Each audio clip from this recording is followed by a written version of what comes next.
Hello বন্ধুরা, কেমন আছো সবাই? আমরা অনেক সময় মনে করি জীবন আমাদের জন্য খুব কঠিন। সামান্য সমস্যা এলেই মনে হয় সব শেষ। মনের জোর ধরে রাখা যায় না। কিন্তু যদি এমন পরিস্থিতিতে পড়ো যেখানে চারপাশে শুধু অন্ধকার, খাবার নেই, জল নেই, সাহায্য নেই, তখন তুমি কি করবে? ২০২৩ সালে মুক্তিপ্রাপ্ত নাও হিয়ার সিনেমাটি আমাদের শেখায় যে জীবন যত কঠিনই হোক না কেন, মনের ভেতরে যদি শক্তি থাকে, সাহস থাকে আর বাঁচার ইচ্ছে থাকে, তাহলে অসম্ভবও সম্ভব হয়ে ওঠে।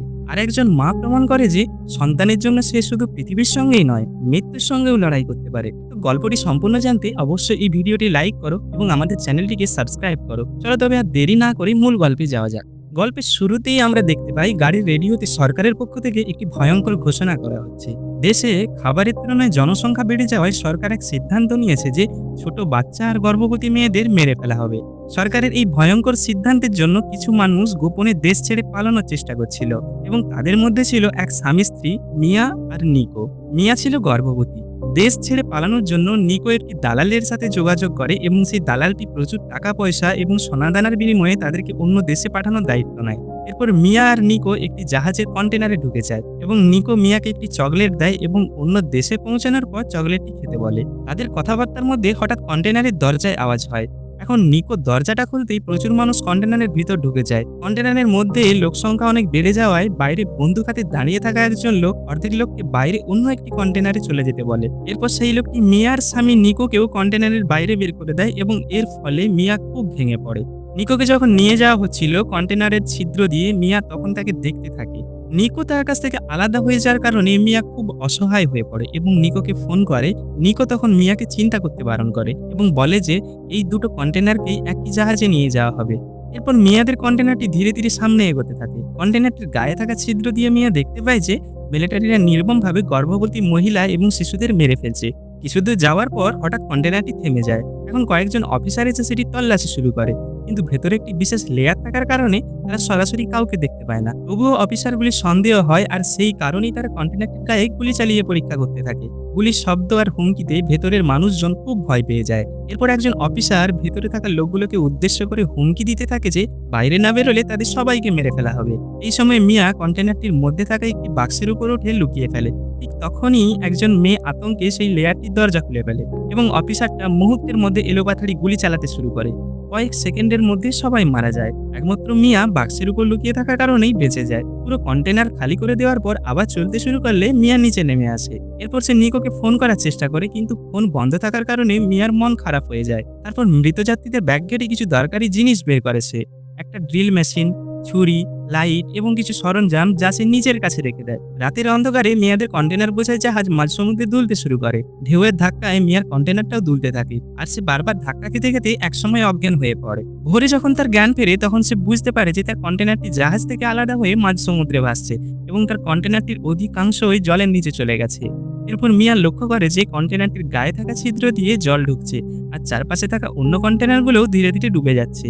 এই পরিস্থিতিতে মিয়া খুব ভয় পেয়ে যায় এবং নিকোকে ফোন করার চেষ্টা করে, কিন্তু তখনই এসে দেখতে পায় যে তার ফোনের স্ক্রিন ভেঙে গেছে, ফলে কোনোভাবেই নিকোর সাথে যোগাযোগ করা এখন সম্ভব নয়। এরপর কন্টেনারটির গায়ে থাকা ছিদ্র দিয়ে মিয়া দেখতে পায় যে নিকো যে কন্টেনারটিতে ছিল সেটাও আস্তে আস্তে জলে ডুবে যাচ্ছে। এটা দেখে মিয়া ভাবে যে নিকোকে ছাড়া তার আর বেঁচে থাকার কোনো মানেই নেই। হতাশায় ডুবে সে তখন নিজের জীবন শেষ করে দেওয়ার কথা ভাবে। কিন্তু ঠিক সেই সময় গল্পে আসে এক বড় মোড়। মিয়ার গর্ভের সন্তান তখন নড়ে ওঠে।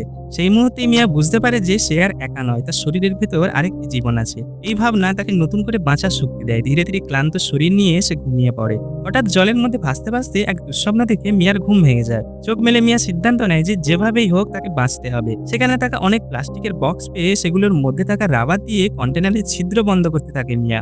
এইভাবে ধীরে ধীরে মিয়া নিজের জন্য বেঁচে থাকার একটা উপায় তৈরি করতে শুরু করে। এমন সময় মিয়ার ফোনে নিকোর কল আসে।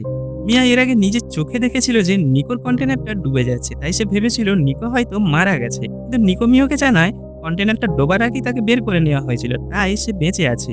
সে মিয়াকে বলে যেন নিজেরা তাদের সন্তানের ভালোভাবে খেয়াল রাখে। কন্টেনারের ভেতরে থাকা সামান্য খাবার খেয়েই মিয়া দিন কাটাতে থাকে। কিন্তু একদিন রাতে হঠাৎ সমুদ্রে প্রচন্ড ঝড় ওঠে। বিশাল ঢেউয়ের ধাক্কায় কন্টেনারটা ভয়ঙ্করভাবে দুলতে থাকে। মিয়া প্রচন্ড ভয় পেয়ে যায় আর সেই রাতেই তার তীব্র ব্যথা শুরু হয়। কোনো সাহায্য ছাড়াই একা একা এসে কন্টেনারের ভেতরে থাকা একটি কন্যা সন্তানের জন্ম দেয়। শিশুটিকে বুকে জড়িয়ে মিয়া যতটা সম্ভব আগলে রাখে। ঠান্ডা, খিদা আর ভয় থেকে বাঁচানোর চেষ্টা করে। কিন্তু ধীরে ধীরে কন্টেনারের খাবার ফুরিয়ে আসে। তখন তখন মিয়া নতুন খাবারের খোঁজে কন্টেনারের ছাদে ড্রিল মেশিন দিয়ে ফুটো করতে শুরু করে, যাতে বাইরে বেরোনোর পর কোনো রাস্তা খুঁজে পাওয়া যায়। কিছুক্ষণ পরেই মিয়ার হাতে থাকা ড্রিল মেশিনের চার্জ শেষ হয়ে যায়। তারপর সে একটা ছুরি দিয়ে ছাদ কাটার চেষ্টা করে, কিন্তু কিছুক্ষণ পর ছুরিটা আর কাজ করে না, তাই সে ছাদ কাটার চেষ্টা ছেড়ে দেয়। অজ্ঞান অবস্থায় মিয়া স্বপ্ন দেখে যে সে নিকোর সঙ্গে আছে, আর তাদের প্রথম সন্তানও আছে যাকে তারা হারিয়েছিল। আসলে মিয়াদের এই প্রথম সন্তানকে ওই দেশের সৈন্যরা তাদের কাছ থেকে জোর করে ছিনিয়ে নিয়ে চলে গিয়েছিল। এমন সময় হঠাৎ মিয়ার মুখে বৃষ্টির জল পড়তে শুরু করে। তখন সে কাপড় দিয়ে হাত জড়িয়ে কন্টেনারের ছাদের ধারালো ভাঙা অংশটুকু টেনে খুলে ফেলে। অবশেষে নিজের কষ্টে সফল হয়ে মিয়া আকাশের দিকে তাকিয়ে ভগবানকে ধন্যবাদ জানায়। তারপর সে নিজের শিশুকে নিয়ে কন্টেনারের ছাদে উঠে আসে আর প্রথমবারের মতো মেয়েকে বাইরের আলো দেখায়। সেই সময় মিয়ার কন্টেনারটি সমুদ্রের মাঝামাঝি অবস্থায় ভাসছিল। কন্টেনারের ভেতরের খাবার শেষ হয়ে যাওয়ায় মিয়া সমুদ্র থেকে মাছ ধরার চেষ্টা করে। যখন মিয়া সমুদ্র থেকে মাছ ধরার চেষ্টা করছিল, তখন সে লক্ষ্য করে যে তাদের মাথার উপর দিকে একটা বিমান যাচ্ছে। তাড়াহুড়ো করে মিয়া কন্টেনারের নিচে নামে আয়না জাতীয় কোনো কিছু খুঁজে পাওয়ার জন্য।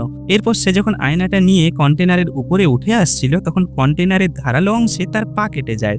কিন্তু এই আঘাতের পরেও মিয়া দমে না। সে তার হাতে থাকা আয়না দিয়ে সূর্যের আলো প্রতিফলিত করে বিমানের দৃষ্টি আকর্ষণ করার চেষ্টা করে, কিন্তু এত কষ্টের পরেও বিমানটি তাদের দেখতে পায় না এবং সেখান থেকে চলে যায়। বিমানের দৃষ্টি আকর্ষণ করতে ব্যর্থ হওয়ার ফলে মিয়া ভেঙে পড়ে এবং হতাশ হয়ে আবার কন্টেনারের ভেতরে ফিরে আসে। তারপর তামার তার দিয়ে নিজের পায়ের জখম সেলাই করতে শুরু করে। পরের দৃশ্যে আমরা দেখি মিয়া সারা রাত জেগে কন্টেনারের মধ্যে থাকা হেডফোনগুলোর তার দিয়ে একটি জাল বানায় এবং সেই জালটি দিয়ে সে পরের দিন মাছ ধরে। কোনো উপায় না থাকায় খিদেই কষ্ট পেয়ে মিয়া কাঁচা মাছকেই খেতে শুরু করে এবং এভাবেই সে কন্টেনারের মধ্যে দিনের পর দিন কাটাতে থাকে।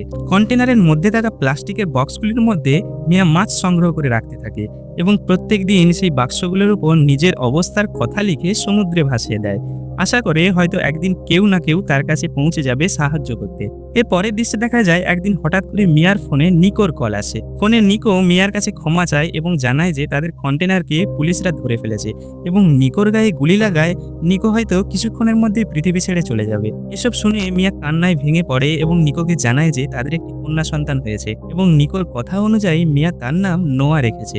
নিকোকে মিয়া তাদের সন্তানের আওয়াজও শোনায়। এমন সময় হঠাৎ করে কলটি কেটে যায় ও মিয়া কান্নায় ভেঙে পড়ে। এভাবেই সমুদ্রে ভাসতে ভাসতে কন্টেনারের মধ্যে মিয়ার 32 দিন কেটে যায়। ততদিনে কন্টেনারের ভেতরে জলের সীমা ছাড়িয়ে গেছিল, তাই সে তার সন্তানকে নিয়ে কন্টেনারের ছাদে চলে আসে এবং প্লাস্টিকের বক্সগুলি দিয়ে বাচ্চাটিকে রাখার একটি উপযুক্ত জায়গা তৈরি করে। এমন সময় মিয়া কন্টেনারের ছাদে একটি সি ইগলকে দেখতে পায়। এই দৃশ্য দেখে মিয়া অবাক হয়ে যায়, কারণ সি ইগল একমাত্র সমুদ্রের পাড়েই ওড়ে। সে মনে মনে ভাবতে থাকে তারা কি সত্যি তাহলে পাড়ে চলে এসেছে। সেদিন রাতে হঠাৎ করে কন্টেনারটি কেঁপে ওঠে এবং মিয়া বুঝতে পারে যে কন্টেনারের ছিদ্রগুলি থেকে রাবার সরে গেছে, আর এভাবে জল ঢুকতে থাকলে কন্টেনারটি খুব তাড়াতাড়ি ডুবে যাবে। নিজেকে এবং তার সন্তানকে বাঁচাতে ছিদ্রগুলি আটকানোর জন্য মিয়া তখন একটি ইলেকট্রনিক লাইট নিয়ে কন্টেনারের ভেতরে ঢুকে যায়, কিন্তু কোনোভাবেই সেই ছিদ্রগুলি সে ঠিক করতে পারে না, বরং ভেতরে থাকা দড়ি পায়ে আটকে সে কন্টেনারের মধ্যে আটকে পড়ে যায়। একটি ছুরি দিয়ে অনেকক্ষণ পর নিজের পায়ের দড়িটা কাটার পর মিয়া যখন বাইরে বেরিয়ে আসে, তখন সে দেখে ফোমের বিছানার মধ্যে নোয়া অর্থাৎ মিয়ার সন্তান ততক্ষণে ভাসতে ভাসতে তার থেকে অনেক দূরে চলে গেছে। তখন এই সিনেমাটিতে দেখা যায় সমুদ্রের মধ্যে একটি তিমি আসে এবং তার নাক দিয়ে জল ছড়ে নোয়ার দিকে। মুখের উপর জল পড়তেই নোয়া কাঁদতে শুরু করে। কান্নার আওয়াজ শুনেই সে আওয়াজ ধরে ধরে মিয়া তার সন্তানের কাছে পৌঁছে যায়। সারা রাত মিয়া তার সন্তানকে ধরে জলের মধ্যেই ভেসে থাকে। সিনেমাটির প্রায় শেষ দৃশ্যে দেখা যায় যে পরের দিন সকালে মিয়া প্লাস্টিকের বক্সে যে মাছ জমা করেছিল একটার পর একটা জলে ফেলতে থাকে এবং মনে মনে সন্তানের সাথে অনেক কথা বলতে থাকে। মিয়া তার কাছে থাকা মাছগুলোকে একটার পর একটা জলে ফেলতে থাকে, যাতে সেই সামুদ্রিক ঈগলগুলি সেখানে আসে। দূর থেকে সমুদ্রের মধ্যে অনেকগুলো ঈগলকে একসাথে ঘুরতে দেখে দূরে একটা নৌকায় থাকা মেয়ে তার বাবাকে সেটি জানায় এবং নৌকাটিকে সেখানে নিয়ে যেতে বলে। তারা বোট নিয়ে জায়গাটিতে পৌঁছালে প্রথমে সেখানে মিয়ার সন্তানকে দেখতে পায়। মিয়ার সেই ছোট্ট শিশুটিকে দেখে সেই মেয়েটির খুব মায়া হয়। তখনই তারা হঠাৎ করে দেখতে পায় যে সেই শিশুটির বিছানাটির সাথে একটি দড়ি আটকানো আছে। সে দড়ি ধরে টানতে টানতে তারা মিয়াকে জল থেকে উদ্ধার করে। সেই মেয়েটি অনেকভাবে মিয়ার জ্ঞান ফেরানোর চেষ্টা করে। শেষ পর্যন্ত জ্ঞান ফেরার সাথে সাথে মিয়া তার সন্তানের খোঁজ করতে থাকে এবং সে মেয়েটি সন্তানকে মিয়ার কাছে দেয়। নৌকার মধ্যে থাকা মেয়েটির বাবা একজন মেডিকেল কর্মী ছিলেন। সব মিলিয়ে মিয়া বুঝতে পারে যে সে শেষ পর্যন্ত জীবন যুদ্ধে জিতে গেছে। সেই বোটের মধ্যে বসে বসে মিয়া ভাবতে থাকে নিজের জীবনকে বাঁচিয়ে রাখার জন্য মিয়া কতদূর পর্যন্ত গেছে আর কি না কি করেছে। মা হওয়ার শক্তিতে মিয়া এমন লড়াই করেছে যা সে জীবনে কোনোদিন ভাবতেও পারেনি। এভাবেই মিয়ার জীবন যুদ্ধে জেতার অনুভূতিতে সিনেমাটি শেষ হয়ে যায়। ভিডিওটা যদি ভালো লেগে থাকে তাহলে একটা লাইক দিও এবং কমেন্টে জানাও কেমন লাগলো। তোমার সিনেমা প্রেমী বন্ধুদের সঙ্গে শেয়ার করতে ভুলো না। আর হ্যাঁ, মুভি ভাষাতে এমন আরো দুর্দান্ত কন্টেন্ট পেতে এখনই সাবস্ক্রাইব করে ফেলো।